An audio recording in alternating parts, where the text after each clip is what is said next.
Wow, it's a rainy Friday evening. Yes, it is. Hello, everybody. It's been a minute, but we are back at it. Had to get a little time of rest and relaxation. Did a little bit of traveling. Of course, we kept our mask on and tried to, make sure that we, did the practical things to keep ourselves covered. But most importantly, God covered us because we prayed that the blood of Jesus would protect us. So we are grateful. We had the opportunity to go to California and get some much needed rest, and then we went to Washington D.C. for the return prayer event. It was really good. Now, friend, brother, mentor, Yeah. Richard Meekins. I think they went on vacation and got away also, right? Yeah, ours was a little bit different than you. we were supposed to go to Santa Rosa, Florida, Okay, but Hurricane Sally. I got you. So we Oh. literally had to put together a vacation on the fly that whole week. Wow. So we went to visit family in Georgia. Went to a resort where we still have the social Yes. distancing and spend time with family. Yeah. So we pieced together a vacation. But hey, it's still a vacation. Yeah. I know our narrator will be in the background tonight, kind of narrating some of the questions, right? Oh yeah. I know she was So, able to glad to get some of that rest. so Mrs. Meekins is in the background, and she will be basically asking any questions that you guys post, because we want to make sure that we answer any questions regarding this finance session part 2. So as we get into some of the practical things, Centrice will be bringing up you guys' questions, and Richard will be answering those. So I'm excited because I'm about to learn tonight. Yeah, definitely it's going to be a very motivating information that you would definitely be able to apply to your life, to your family, or your budget, or just good information that you can take and learn and grow from it. At this time, if you don't mind, type in the comment section your name, where you're checking in from. Hit the share page, the share button. We definitely want as many. And I'm making it public. I'm making it public right now. You haven't made it public. Sorry. So at this time, hey Ed and Minty and Bradley, how are you guys Oh doing? out yeah, there? yeah. I'm looking for those two. Hey, y'all. So you guys can hear us good, right? Okay. Give us a thumbs up if you can hear us clearly out there in Facebook, YouTube, Instagram, wherever you're at. If you can hear us clearly, definitely give us a thumbs up.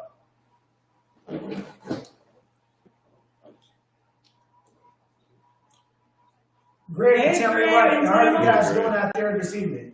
Okay, Okay, so perfect. let's Thank listen. you. Thank you. So glad you guys can hear us. Thank you, Greg. Right. Greg, the preacher. Hey, Rich and Stephanie Walker. Hey. Hey, Rich, before we get started, make sure that they print off this document. Oh yeah. Before we get started, we still got a few minutes before we start, but just make sure you kind of tell them to print that document. So we kind of mentioned it at the first family finance hanging with the Johnsons that we had, and of course we got a lot of questions, a lot of comments. So we're going to go into just a little more detail on how to do it. The plan that I follow is called the monthly cash flow plan. It's how we make the cash flow, and I basically use the one that's designed by Dave Ramsey. If you have an opportunity, you can go to the website, type in monthly cash flow plan, and the examples will come up. And we're actually going to go through section by section. Okay. It's straightforward. It's simple. It just has to be done. So I had somebody hold my hand and walk me through when I first did it, and so we'll do that tonight via Facebook Okay. So and YouTube. that's a good point. Walking you through this, I'm talking about this is valuable information. Good practical People knowledge that pay you're a gonna get lot of tonight. money for the type of information that you're going to get tonight. Listen, at this time, Hey, KJ. Kim and Todd, Julius. I know. We miss you guys. So at this time, before we get into this section again, hit the share button. We definitely want to share it. I had a thought, but it left me and it come back. Oh, all right. So nice, 8 o'clock. All right, 8 o'clock on Friday night. It's raining, probably tired of you. I know you probably want to watch the finals. The finals is on right now. LeBron James about to win. Wait, Rick, you losing our speaker, Ronnie. LeBron is about to win number 17. Chickens good. But let me tell you something about LeBron and his boys. LeBron and his boys, they made it. They made it to the top. Jimmy Butler made it to the top. These guys got money that will last forever, generations, if they take care of it. So I strongly suggest take an hour tonight, 50 minutes, 55 minutes to get this information. Because you know what? A year from now, you might be in a LeBron situation. You know, have millions and millions and millions of dollars. But you have to have a process set in place to be able to retain the wealth of the increase. And that's what we're going to have to do tonight. So for the next 55 minutes, stay tuned in because something's going to be said that's going to be a blessing to you tonight. Can I just say something? Because you brought up a really good point, Ronnie, where you talked about, you know, a lot of the NBA players and you know, the NFL players make all this money. But the key is money management, right? Mm-hmm. So I wonder how many of those guys, and not saying that this is the case, but I'm just saying, I wonder how many of those guys are making millions and millions and millions of dollars and living from paycheck to paycheck. And that's a great question. I'm gonna tell you why. Everybody knows the NBA logo. That's Jerry West. All right. Jerry West is a Hall of Famer, awesome general manager. I would say Laker. He's a Laker. But the Grizzlies had him just for a little while. Yeah. So and they get better with it too. Yeah, they got better. So the Grizzlies had Jerry West, and they went through this collective bargaining agreement, you know, where they was negotiating the salaries and stuff. Mm-hmm. So Jerry West calls a meeting, right, with the Grizzlies staff, the players, organization. And what Jerry said was, Melody and Rich, is that it's amazing how many of those guys make millions and millions and millions of dollars. Each week, they have deposits going into their account ranging anywhere between $20 up to $1 million a week. But most of them are living paycheck to paycheck. That is absolutely crazy. That's absolutely crazy. He told them there's no way in the world that they should be living paycheck to paycheck, making millions of dollars in the NBA. At this time, take over, Rich. All right. So basically, we want to manage what we have. Yes. And I'd have to say, and I said it in the last time we had, our education system has failed us when it comes to money management. Mm-hmm. From kindergarten to 12th grade, that's 13 years. And the majority of us did not get any training on how to manage money. And you're going to pretty much have to deal with money almost every day of your life. That's true. And so I would say that's a fail in education. And a lot of the finance gurus will tell you, especially Robert Kiyosaki, he says it's almost like our education system is designed to keep us dumb when it comes to, or ignorant when it comes to financial things. And so we get to where we think we're supposed to just automatically know how to manage money. There's not too many things that you just automatically know how to do. Right. Most of the things we have to learn how to do. Right. And so we have this assumption. And so we're going to get rid of that assumption and we're going to manage it. Now, I'd love to tell you that I'm a perfect money manager. I'm not. But I do know this. When I manage my money, it does much better. I find money, if you can find money, that I can do other things with. Now, when we originally came, we were talking about investing. And a lot of people want to talk to me about investing. I'm a very foundational person. And if you want to invest, then there's two things you're going to need. You're going to need education and you're going to need some money. And a lot of people want to jump right into it and teach me how to do it. Well, I think you want to make sure you have some funds to do it because the investing that I teach you do with extra money. Right. So there's a couple of ways to get extra money. One, manage the money you have so it's freed up. Right. And other ways to work extra or find other ways to bring it in. But even then, you got to manage it no matter how you're getting it. So if we're going to move to investing, and Ronnie Mel have invited me to do that in the future, then they said, okay, we agree with you. Let's teach some basics first before we get there. Right.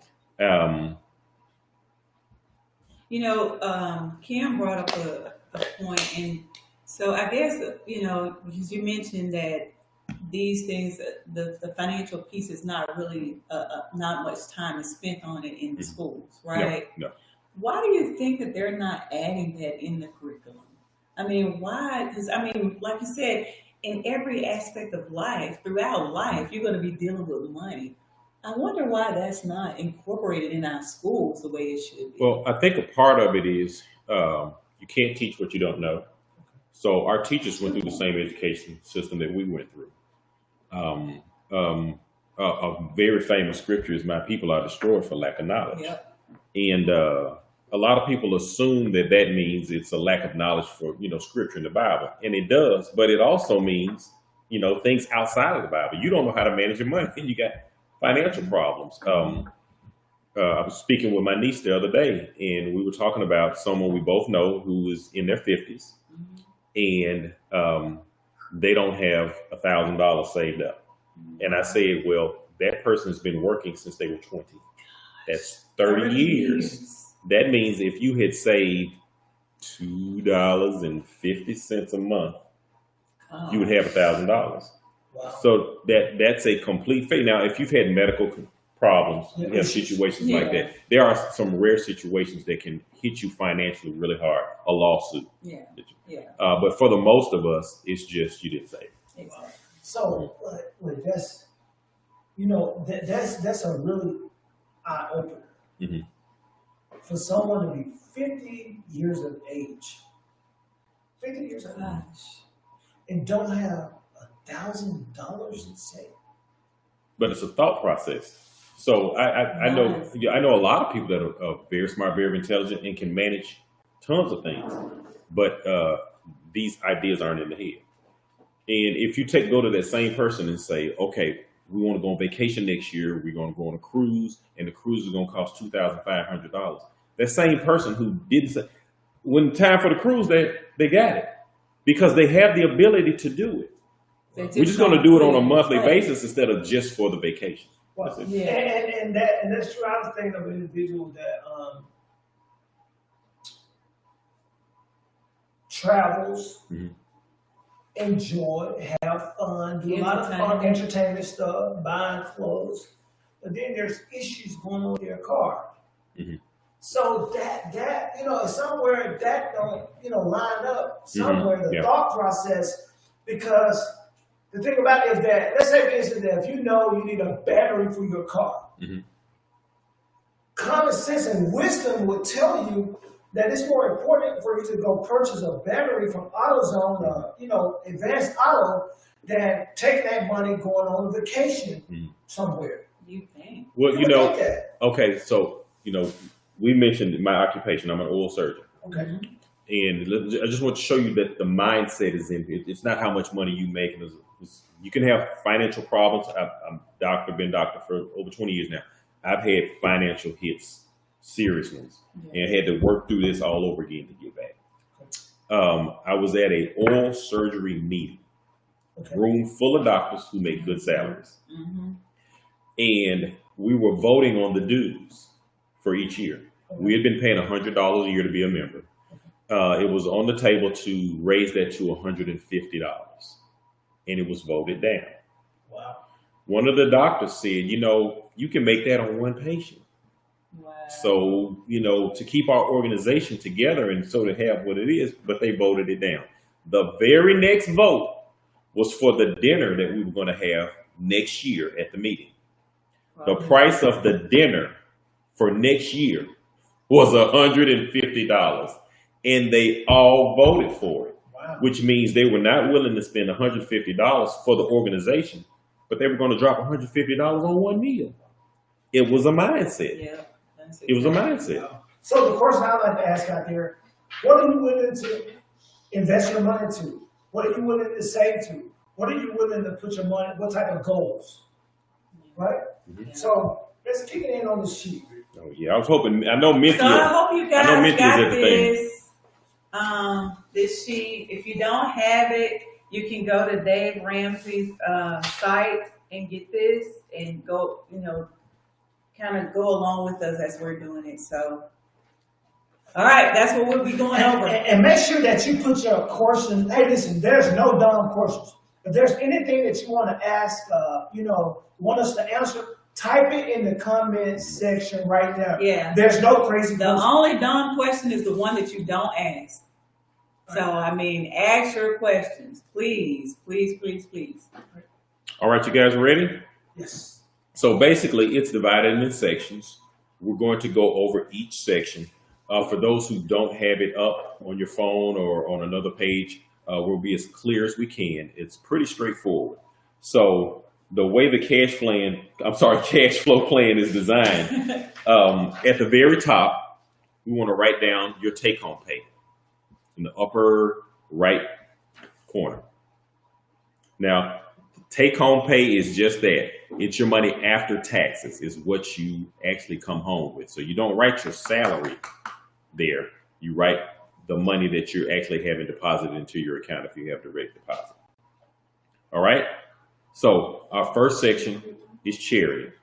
Now, what I like about this cash flow plan that was designed again by Dave Ramsey, it has percentages in each section. Okay. One of the confusing things about setting up a budget is how much should I spend in each category. Oh, that's good. And so this gives you a really good guideline on if I'm, too far over or I've got more room to go, and I can give myself a little more in each category. Now, again, people think budgets are restrictive. If your budget is restrictive, it's because you made it restrictive, because you're deciding what it's going to do. If you decide I'm just going to spend $5 in all these categories and I'm going to spend $1,000 in this one, that's your choice. All we're doing is telling the money what to do before we get it. Yeah. Okay, and then it'll follow the plan.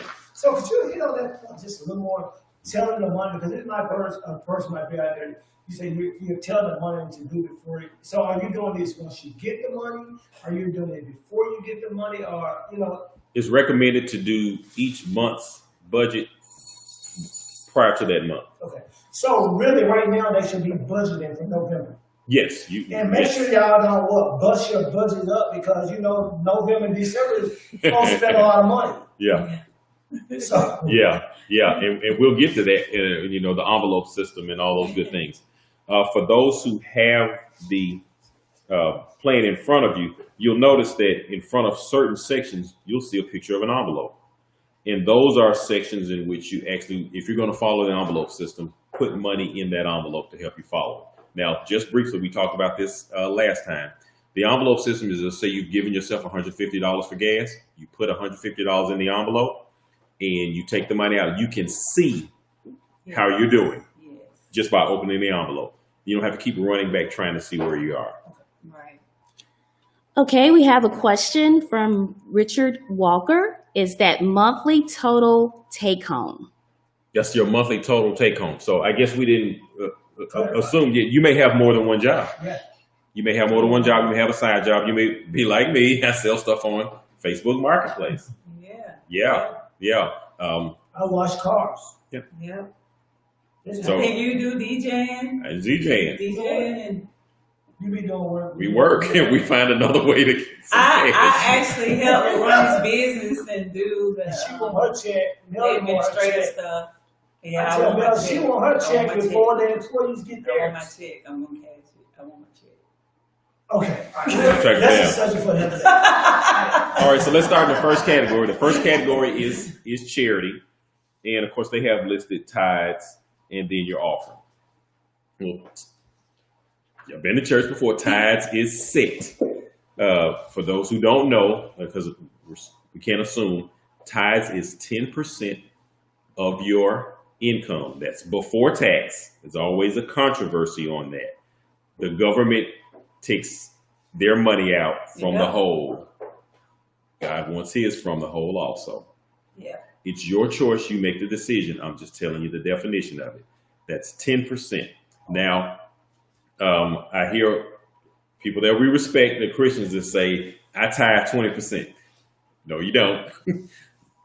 10% tithes means 10%. That's what it means. you've given another 10% in offering. Yes. Yeah. And you may be believing God to get you to the point to where that 20% now is my tithe because you've increased my income. That's fine. You can put your faith on what you want to put your faith on. But the word tithe just simply means 10%. And tithing works. Yes, Try. it I does. challenge you that somebody out there that's not paying their tithes, try. I'm telling you, it works. And to me, this right here, the tithe, before I do anything else, this has to be done first. Because I just believe that God is a God of, He wants the first fruit of everything. So when it comes to tithing, it might be that person out there. Let's say, for instance, they say, you know what, I made, let's say $1,000 a week, right? Mhm. So and they bring home, let's say $700. Mhm. So that for that person that don't know, they tithe off the 1,000, correct? Correct. And not the 750, because there's a difference between the gross and the net. Right. So when you're tithing, you always tithe off the gross, Right. because you want a gross blessing and not a what? A And net then, blessing. I like Gross to blessing.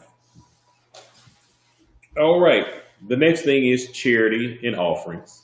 You make the decision on that. It is recommended that that portion, your charity and your offerings, be 10 to 15% of your income. Obviously, you can give more if you choose, but that's the guideline that they've set here. We move on to savings, and there's a lot of different things listed down here. There's only going to be certain ones we pulled out, like we pulled out tithes to kind of expand on. The next one we're going to expand on is the emergency fund. Yeah. Now, this is very important. Basically, on an emergency fund, we all know this. There's going to be an emergency in the future. We know that. Most emergencies are going to require some type of finance. Our To help you. refrigerator just went out. Oh, man. We wasn't expecting that. And it's not even an old refrigerator, which is crazy. But just to piggyback on what you just said, you got to be prepared for those kind of things, right? Yeah. So we know emergencies coming. We don't know what it is. We know most of them are going to require some finances. And so since we know something's going to happen and we're probably going to need some money for it, we go ahead and set that aside. Yes. Now, there's two emergency funds. There's the baby emergency fund, and then there's the full emergency fund. The baby emergency fund is $500. Okay. The reason you start with a baby emergency fund is if you're in debt, your primary thing is to get out of debt. So we want to take our extra money to knock the debt down, but we want to have $500 set aside for emergencies. Now, if you bring in a larger income, you can make your baby emergency fund a little larger. When I started, I made my baby emergency fund $1,000. But that was my choice. But $500 is what is recommended. Then you have the full emergency fund. You're going to get different numbers on that. It originally started 3 to 6 months of your monthly expenses. Now, I'll say that again because sometimes I say those words and people hear something different. 3 to 6 months of your monthly expenses, not 3 to 6 months of what you take home or what your pay is. It's what you have to pay out every month. Gotcha. Okay?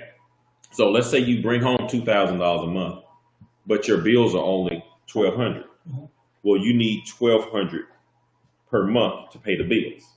You don't necessarily need the $2,000 because we're just needing enough money to pay the bills. Now, it was originally recommended to do 3 to 6 months. Now, and the reason they did it is because they generally took 3 to 6 months to get another job during that time period. It's now recommended to do 8 months, because it's taking longer for some people in some industries to get another equally paying job.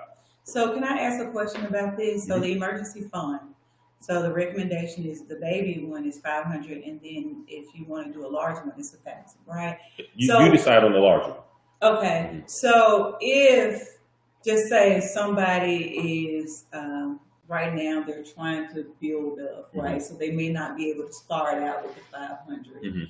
What would be your recommendation for them to be able to get to this point? Is it put $100 up a month? I mean, what would be the recommendation for them to build up to that? Well, on the savings, if you notice down here, it says 10 to 15%. So I would go with 10 to 15% out of each check until you get to that point. Got it. With any bills that you have, you're paying the minimum on them until you get that baby emergency fund. Okay, because that's your primary thing is to take care, because your bills are not going to help you during the emergency. Mhm. You got to help yourself. You got to have some money to do that. So the bills don't really. So being honest, the bills don't care about the medicine. No. You ever got a call from a bill collector? They, No, they don't. they don't care about that. That's not their emergency. No. Yeah. But it's for the person's benefit, right? Yeah. So So, Dave Ramsey had this thing that he said when he first started doing this and he was paying his debt off. He did his budget. He had a certain amount of money left each month to pay bills, and somebody called him. And once he got to the amount of money was gone on the list of bills that he owed, he would draw a line. And somebody called him and said, "Well, we called last month and you couldn't pay us. We're calling this month." And he said, "Well, can't pay you this month. You're below the line." He's like, "What are you talking about below the line?" And he said, "Well, I write down everybody that I owe and how much money I have. oh, And then once I get to the line, I'm out of money. Then we try." And he said, "Well, what can I do to get above the line?" He said, "Call me back next month." Wow. He set the priority. Even though he owed the money, he set the priority. And in this case, again, the priority is the emergency fund. Get that emergency fund set up. Get it set up as soon as possible. yeah, because what you don't want to do is have to, go more in debt, when something comes up and then you happen to use credit cards or things like that. If you can get this fund up and then you can pull out of this fund without going deeper in debt and then build this fund back up when afterwards. And you know what? I'm gonna keep it 100. All right? I'm gonna change it just. I know it's folks out there that call and ask me to borrow money. Y'all need to be watching this right now. Right. I'm gonna keep it 100 because we give you the information. It's free. It's out there. You gotta take it. Yeah. Well, the thing about it is, hopefully they'll go back and rewatch the video. I hope y'all go back and rewatch it. Because the next somebody comes, the first time I'm asking, did you watch the video?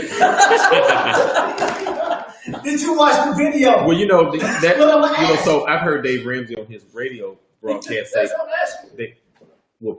he's had situations where people were in trouble and they needed finances, and they decided to help them. But part of getting the financial help was they had to sign up for Financial Peace University, which I took years ago. I think it's like a 12 or 13 week class. What's the one day a name week. of it? Financial Peace University. Financial. Well, they teach you what they should have taught us in school. Financial Peace University.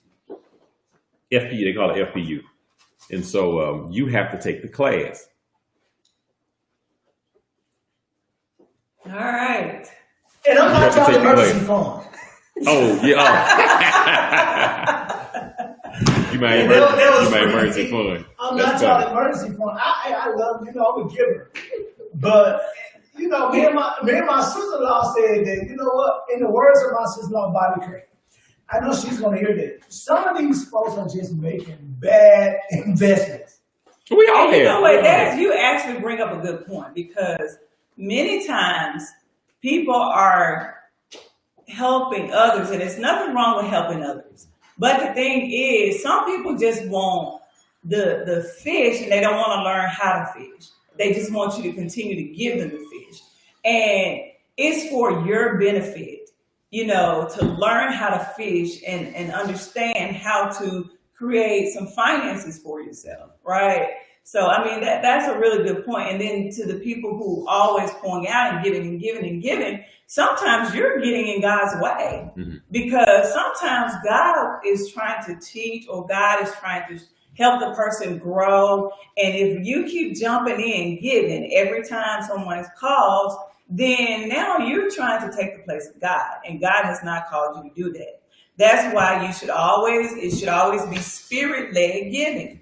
Sometimes people just give out of empathy, and there's nothing wrong with doing that sometimes. But then if you continue to do that with the same person over and over and over again, you might just be getting in God's way.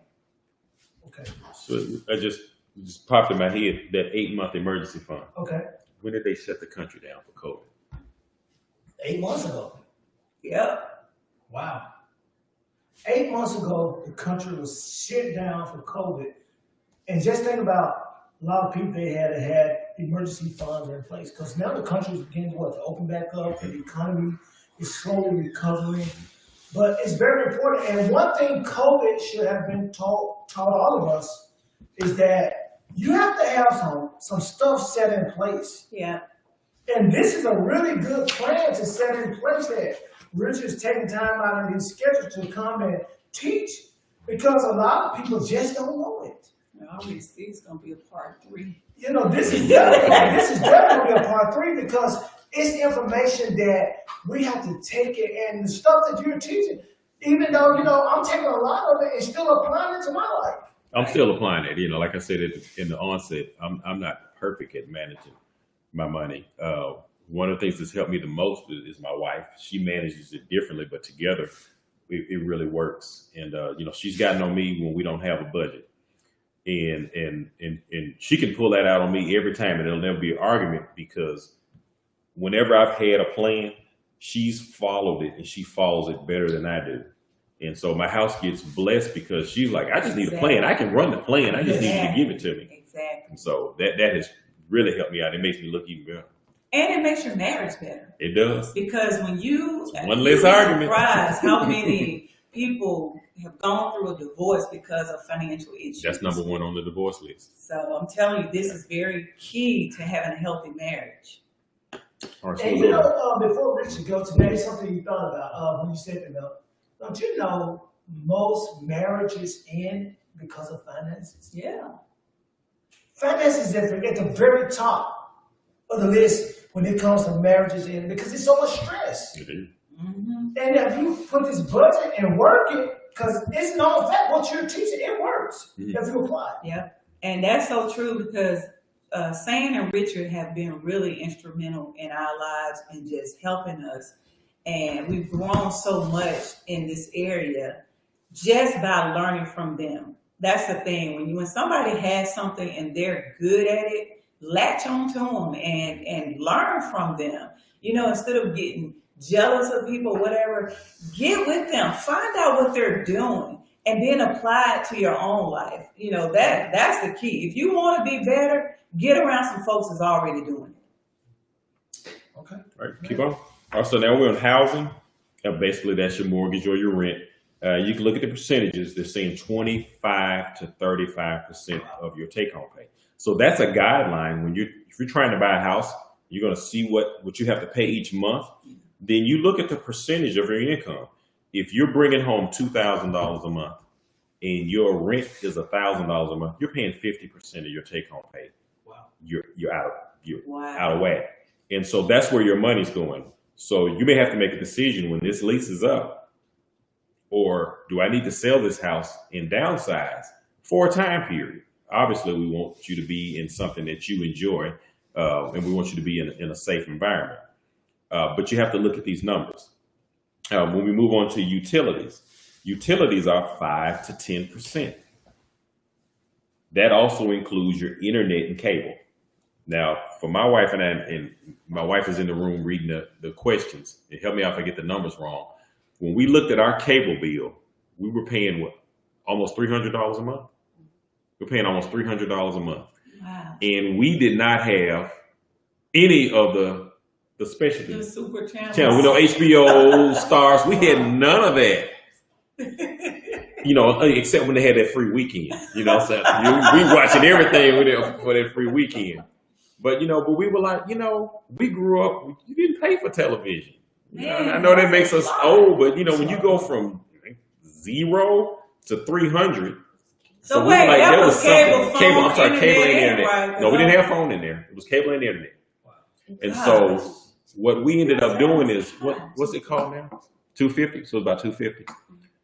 What's the streaming?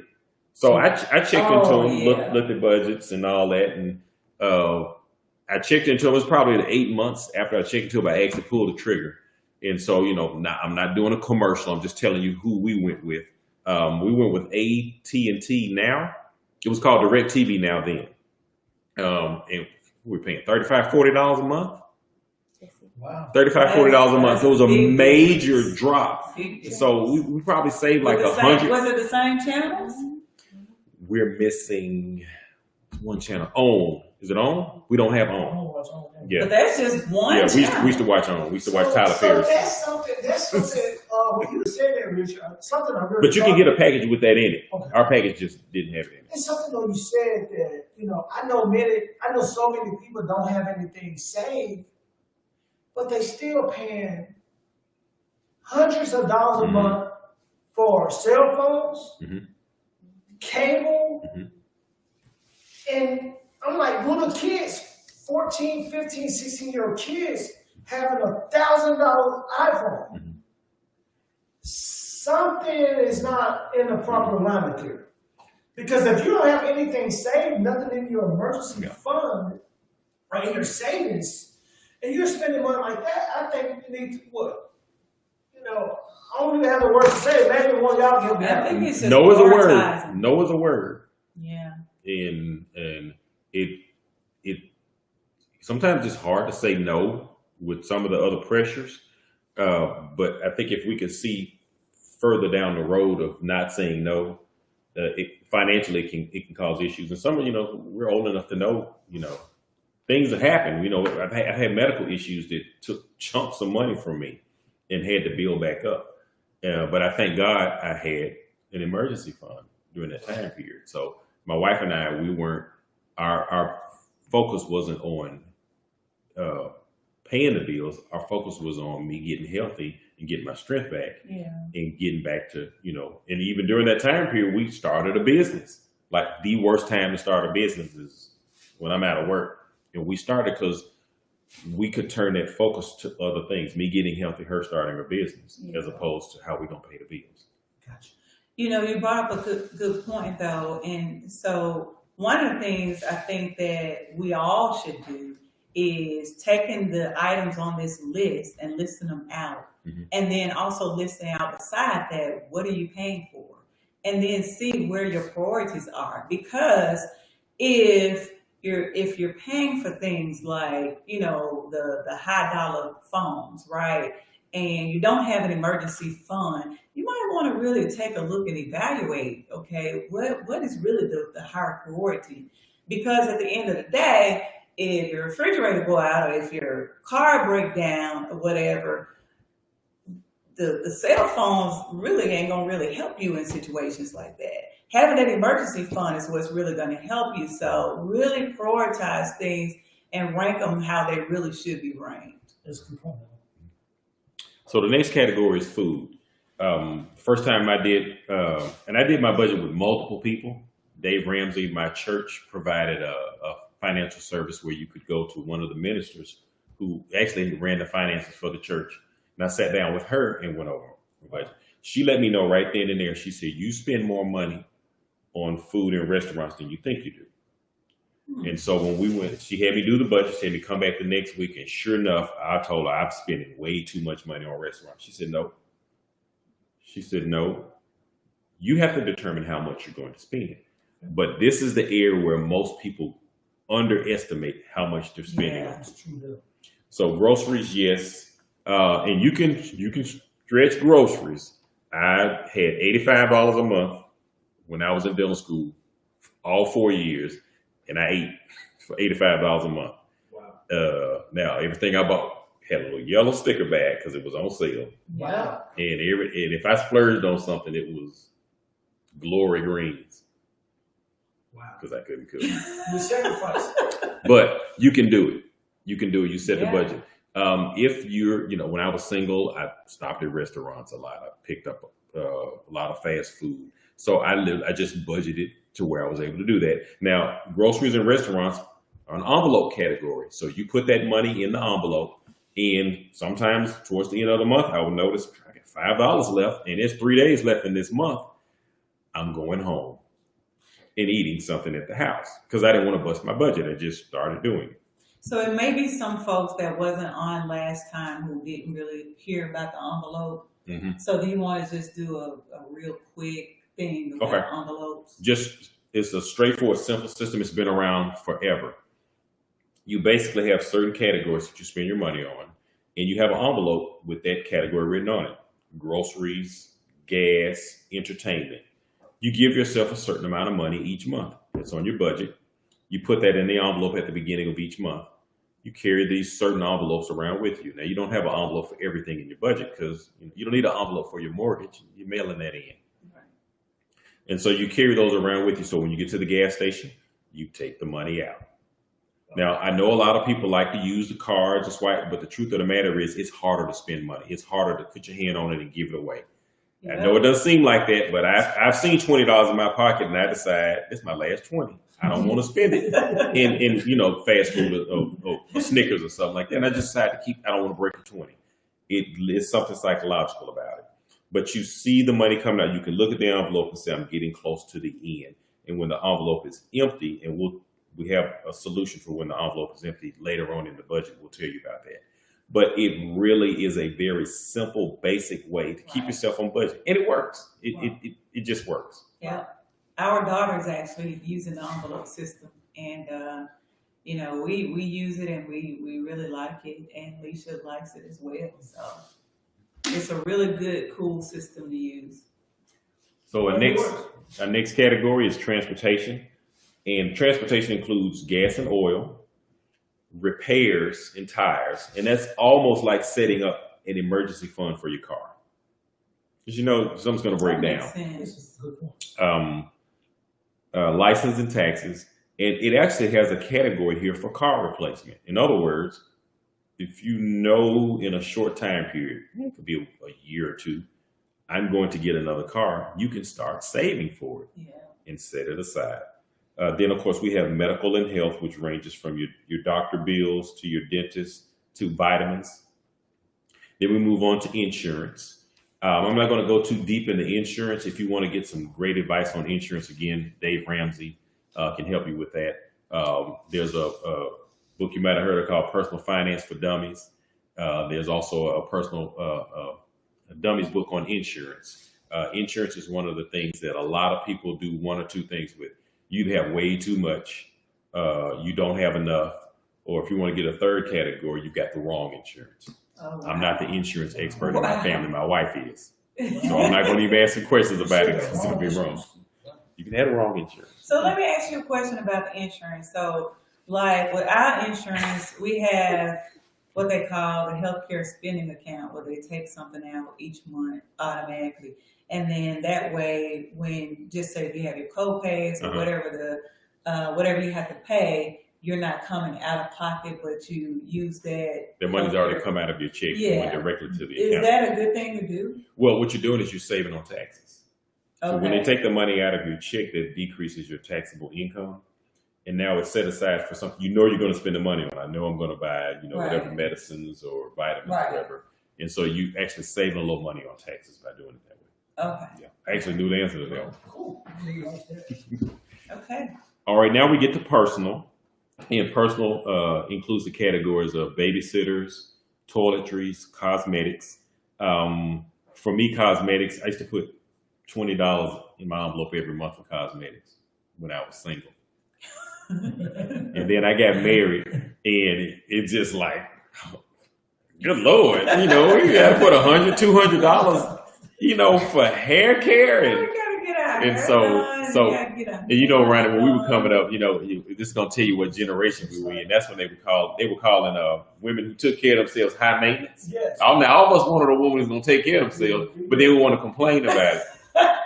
So when I was thinking, because we Christian single, me and Ronnie had to do it around the same time period. My thing was this: when I was single, it's not my job to maintain you, but when I get married, it is. And so my wife instilled us very good care of herself. Yes. And so I just knew when I got married, now it's my job to take over that. And that blew that envelope up.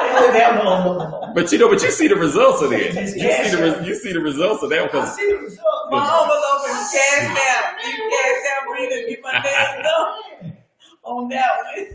oh no, my wife stayed. I mean, she had a routine. She was like, what is it? But y'all Fingernails every want- week. okay, Fingernails every week and you all feet want every us month. to get our hair done. That's a Y'all good want us to get our nails done. Y'all want us to look nice. I believe, with me, with male feet, nails, and hair, I need to put that on there with the utility. Okay, hold on. I got something to say I about need to that. put that on Hold the on, utilities hold because So if my hair is not looking decent, he literally acts funny with me. He literally, and if my nails are jacked up or my feet, don't let me have a little crust on the back of my You heel. kind of dusty And over I there. rub across his leg and bed. He's like, "What is wrong with your feet? That feel like something. What you call it? The stuff that you paint with? like some what they call it. Sandpaper. Well, So man, we if your woman, if Gotta your woman keep funds coming for you gotta the keep that money maintenance. going because you don't want your wife. What? It look like no sand.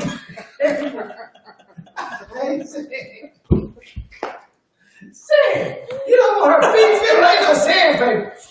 So that being said, I'm gonna have to try to put the envelope over there in utilities and just put hair. You know, as you set I aside, have set it one of the aside. bed eggs to use in the meantime, but it's just I gotta, just gotta keep the I'm glad to be able to take care of They them. smile better. They smile bigger when they come home. All right, so part of personal is a section called pocket money, and in this category, it's basically spending. We call it spending cash. It's money that you set aside. Some people call it blow money, or whatever your name is. It's petty cash. It's the amount of money that you set aside to pretty much do what you want to do with. Now, I said that we would talk about how when you get to certain envelopes and they're empty. So you get to the gas envelope and it's empty and there's days left. So this is the envelope that makes your budget work. So that's like the backup. This is the backup. So to me personally, the two things that are most important about the budget for me is tithes. I'm a believer that if you give God 10%, you can do more with the 90.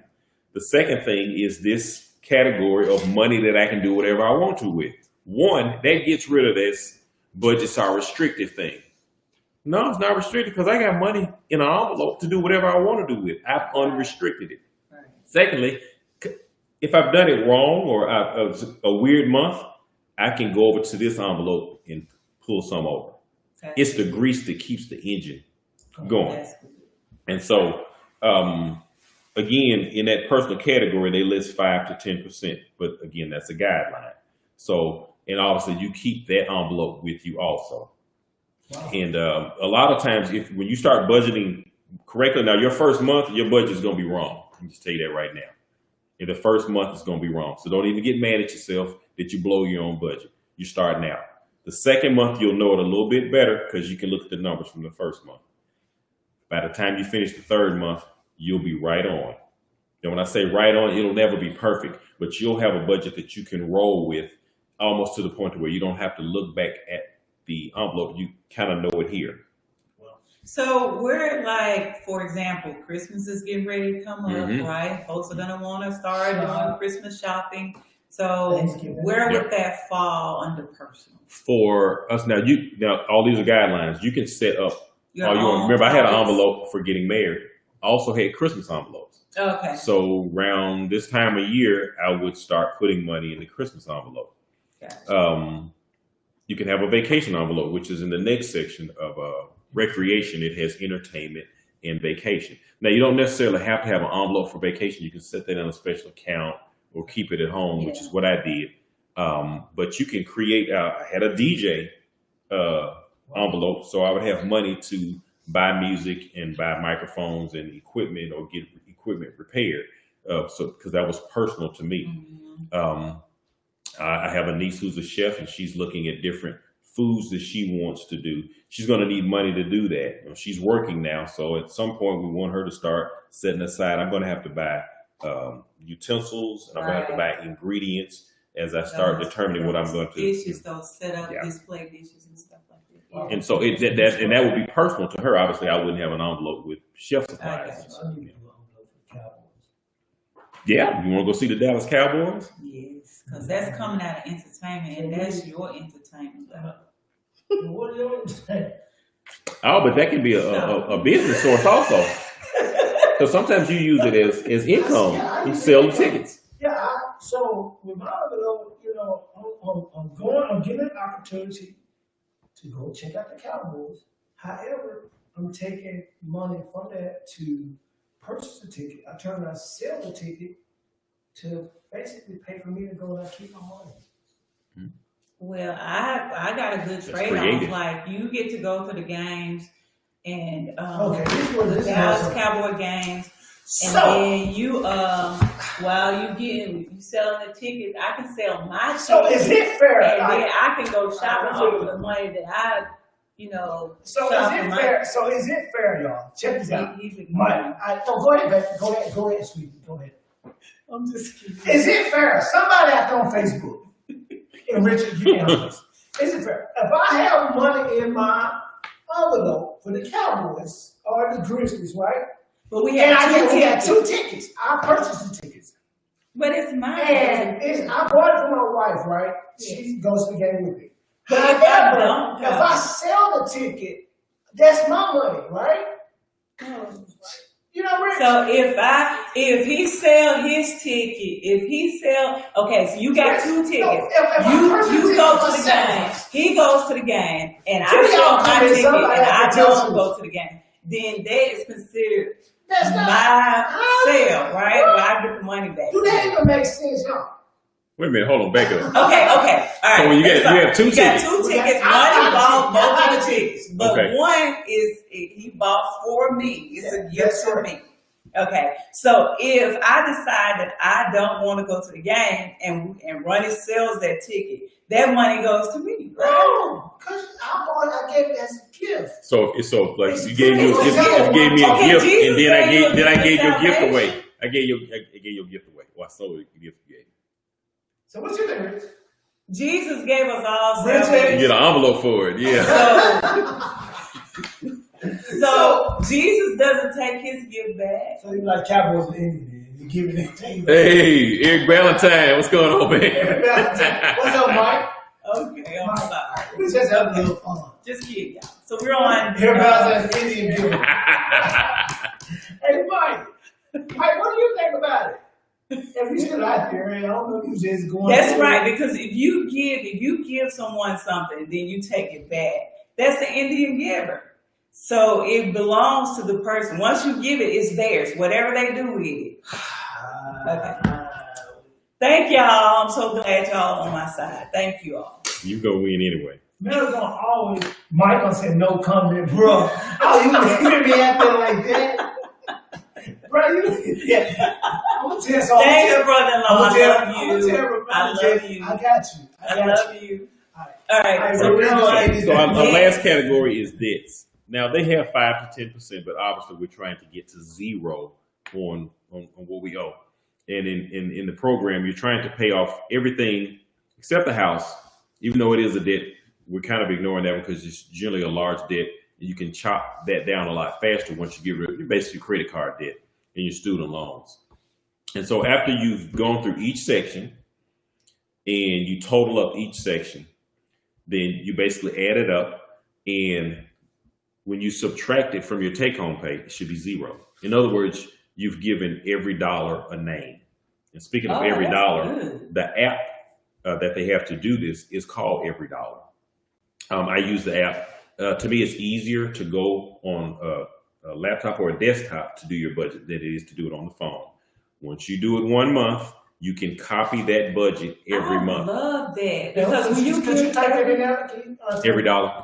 if you give every dollar a name, then you won't have money floating that you don't name, Yeah. and then you just spend anywhere and you don't know where it is. So every dollar's next. Money that you don't Name give a every name dollar. will disappear and you won't know where it is. I love it. I love it. Just that, where did all my money go?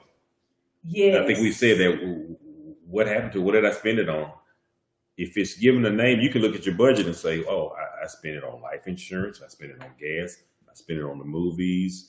And That's really good. I spent it on my emergency fund. I know where my money went because I wrote it down. I remember a long time ago, when I was a little kid, my mom used to always tell us, like, always make sure you put something to the side. Mhm.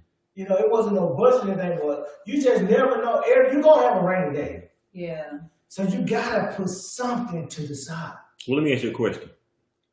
Because money is an emotional thing. Okay. And some people, get, it's not supposed to be because, we're Christians in church like that. But money generally represents, mostly for men, the time and the effort that you put in.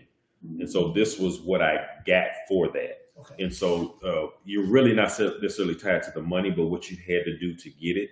So the process you go through, same thing. I had to put some time and effort in to get my wife, and I'm emotionally tied to her. Right. So there is an emotion connected with money.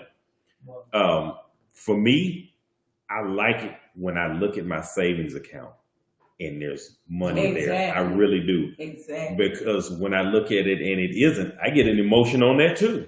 Yeah. And I don't like that emotion. It just feels good that you got something put up and you just don't, because it's not a good feeling if you don't have something put up and then you don't know if something is going to come up. That's a bad And you're worried, and there's nothing's going wrong, and you're worried. feeling. You're worried that the problem hadn't shown up, but you're worrying because I don't have the money, and what if something happens? And that's almost like worrying for no reason because the problem hadn't shown up. And we knew what that when we first got married, man. That was not a And good that's why feeling. we're hanging out with the Johnsons every week, is to be able to empower, to help. It's not about us. It's about just seeing people be able to fulfill and accomplish and do everything that God wants them to do in this earth. We are not created just to live here, to just wake up every day, go to sleep, go to work, eat, go to sleep. We're here for a purpose. That's right. And we're taking time out. This man could be probably in an operating room somewhere if he really wanted to, doing a surgery. Right. But he's taking time out to come in here and impact and try to help us. And I would encourage y'all, if y'all have kids, teenagers, young adults, let them see this because they need to be educated. They need to already start having the mindset early on in life of how to manage their money and really looking at this as something important because a lot of times people don't really, we don't, what do you call it when you serve something? We don't serve money or we don't idolize money, but money is important for them to understand growing up so that they won't get into some of these financial situations that, we may have gotten into when we were younger. And I love that name every dollar. That is so important. It's something Richard said. I'm gonna let him close us out. But it's something Richard said when he talked about how with money, how it's difficult for me to spend cash. Yeah. But we live in a society now, everything's what? Swipe. And also, one thing I was watching this one show, it talks about how we're even creating little kids. Mm-hmm. I personally believe, instead of giving a kid a debit card or a gift card for their birthday, give them cash. And let them because basically they're getting in the habit of swiping at 6, 7, 8, 9, 10, 11, 12. And then by the time they get 17 and 18, the first thing they want to do is get a credit card. That's what they know. So we went in was it Best Buy? And my daughter saw a cash register that she wanted to buy. And, kids in store. And my wife was like, get her the cash. So we got a cash register. And when we got home and got the cash register, I took the little toy credit card out. Okay. And let her play with, the play money. Yeah. Because it's programming. It really is. And not that, we have debit cards and we have credit cards. But you can, I've been in credit card trouble before. And when I say credit card trouble, my credit card trouble wasn't because I was going out buying a bunch of stuff I shouldn't have bought. I sent a payment in and it came back in the mail. And so now I got a late fee coming. And so I was like, okay, well, let me send this back in. And it finally got in. And then from that confusion with the credit card company, I started having problems. And I'm like, wait a minute, I'm paying it off every month. And I still ran into problems. I don't manage credit cards. My wife does. Wow. Before I got married, I stopped using my credit cards.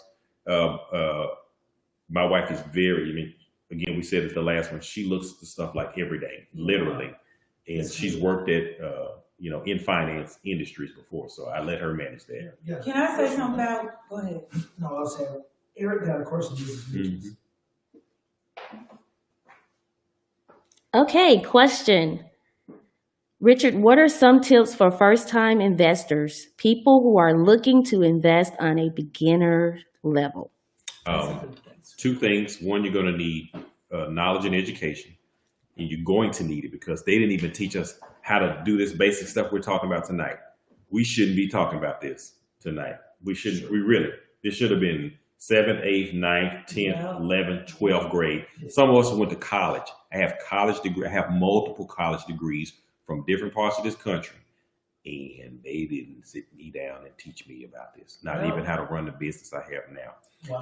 So if we don't have this basic, you definitely gonna need an education for investing. I always send everybody to Phil Town, which is Rule 1 Investing. You can go there. He gives great education, and we're gonna go over that later on this year. The second thing you're gonna need is some money, and that's why we're going over the budget, so you can find some extra cash to invest with. Not your check. Yeah. You can get an envelope. You can make an envelope. Thank you, my wonderful wife, for investing and start setting that money aside. That's a good idea. Now, it's going to sound a little backwards, but the best time to learn how to invest is when you don't have any money. It's the best time. Wow. The reason why, and when I say that, really that time period is like with teenagers or in college before they get their job.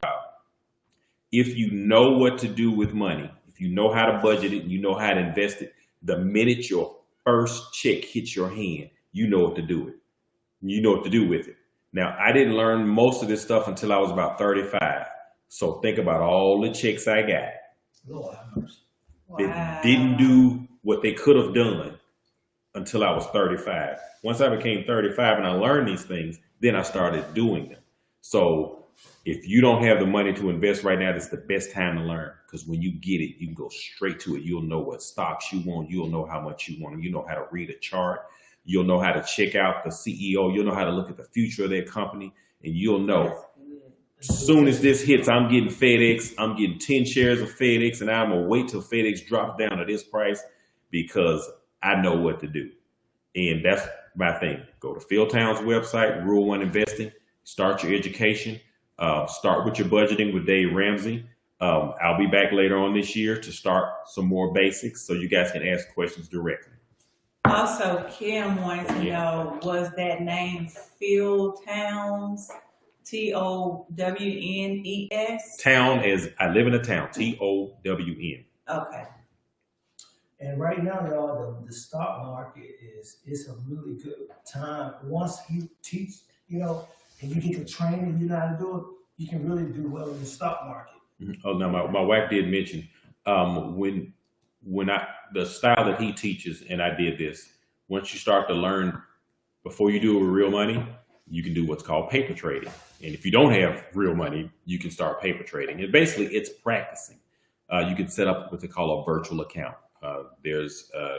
We go through Thinkorswim, but you can also go through Investopedia. That's an education site also, where you can set up a virtual account where you can start practicing stock investing. I would say, again, get the knowledge, because even with virtual trading, if you don't have some knowledge on it and it's not working, you'll quit. And you'll say it doesn't work, but you didn't work it. So if you don't have the finances, you can paper trade. I paper trade, and when I first started, mine was weird. Whenever I paper traded, I was making a ton of money. When I used real money, I wasn't. So I would go back to paper trading to figure out what I was doing wrong. Well, again, Rich, I just want to tell you thank you for taking time out. Yes, thank you so Always much. good to come Thank over, you, hang Stephen, out. as well. We will get this meeting. Thank you so much. We will definitely be bringing it back. It's a hey favor. You heard favor in the background. We're just going some food. But again, thank you guys so much for tuning in. And we're back now. It's going to be some really great time. We definitely probably bring Richard back at least 2 times before this year. Yeah, we got to do the stock, the stock thing for sure. 2020. So we're doing, the next time is what? What are we going to do? What would you want to do? It's your choice. Are we gonna do basic stocks? I'm trying to get my wife. I want my wife to come on because she don't want to talk about And she's got to this. come on too, because the thing about it, Richard brought it up too, but she does an excellent job with designing like homes and like she can go in a house, right? Models. Oh, yeah, And house. remodel a home, and if it's a wall that she can knock out to make it open, I mean, she is really, really good about this. So, I know she ain't gonna give a well, you know how the women are. We want to make We'll sure, give her a pass tonight. I want to put on the spot like Oh, I can that. do that because But I got to hear it on the way home.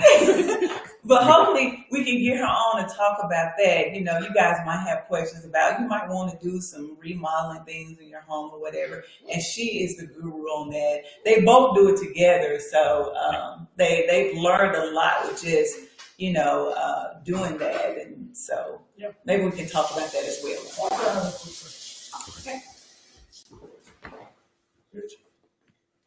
Oh, me.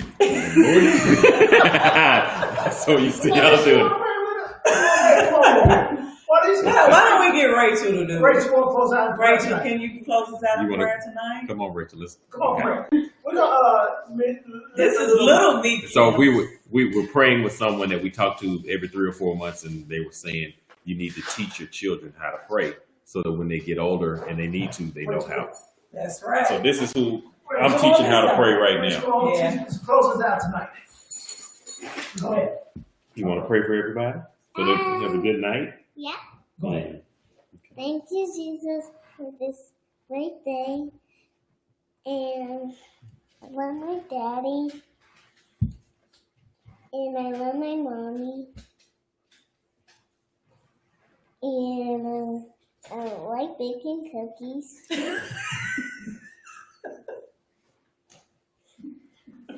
And So we want everybody to be safe. I want everybody to be safe. And we want God to continue to protect them And I want God to be protected and keep them safe. and keep them safe. In whose name? And God. He's my amen. In Jesus' name. She talked about cookies because her and Alicia baked cookies tonight. That's what I'm saying. Tell her she gonna be coming on Monday. Kim, Sam, She's will be coming on coming. Monday night. She coming. We're gonna bring on. We're gonna, give her time to prepare with it. All right, love you guys. Thank you so much for tuning in. Bye. Bye.